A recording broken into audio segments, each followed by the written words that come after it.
হ্যাঁ যাবো তো, একটু শো, একটু নাস্তা টাস্তা খেয়ে যাবো তো, শো।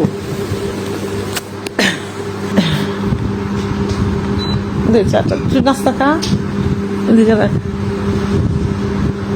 আমার ময়না ঠিক মতো খাই না, 2 দিন যাবো। তবে ময়নাটা খাওয়া দাওয়া করতে চায় না। আর ওই যে বিশ্বকাপ খেলা দেখে দেখে রাত্রে ঘুমায়, যে দুপুর পর্যন্ত ঘুমাবে।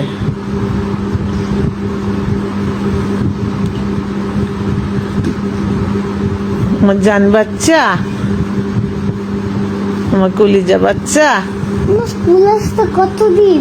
আর বেশি দিন না দাদা, জুলাইয়ের 5 তারিখে তোমার স্কুল খোলা। তাহলে বিশ্বকাপ দেখবো কিভাবে? রাত্রে দেখবো, একটু কষ্ট করতে হবে আমার জনশোনাটা।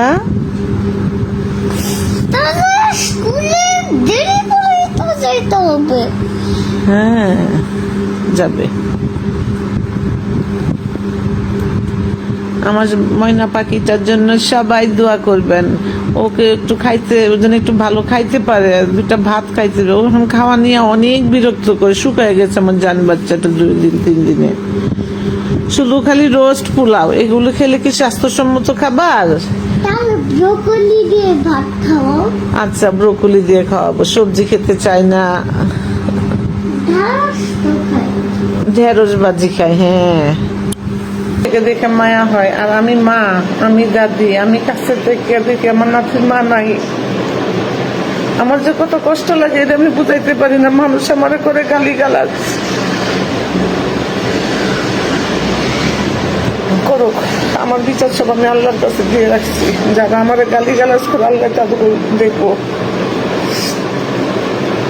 আপনাদের দূরের থেকে, আপনাদের রক্ত না, আপনাদের কত মায়া করেন রিজিকের জন্য। আর আমার রক্ত, আমার নাতি, আমার কেমন লাগে যে আলবি অ্যারেস্ট হওয়ার, আপনারা সবাই বলেন ও নানা নানি নানা নানি। আলবি অ্যারেস্ট হওয়ার পর থেকে এই পর্যন্ত নানা নানি কোনো খোঁজ খবর নেয় নাই। অনেকে বলেন ওকে নানা নানির কাছে পাঠান। কার কাছে পাঠাবো আমি? ও তো গিয়া থাকবেও না, ওরা খবরও নেয় না এখন। আমি তো সাইজা ফোন দিব না ওদেরকে এখন, কারণ আমার সন্তান যে, আমার ইকরা মারা গেছে, আমার সন্তান ছিল না সাথে বাসায়, আমি ছিলাম না।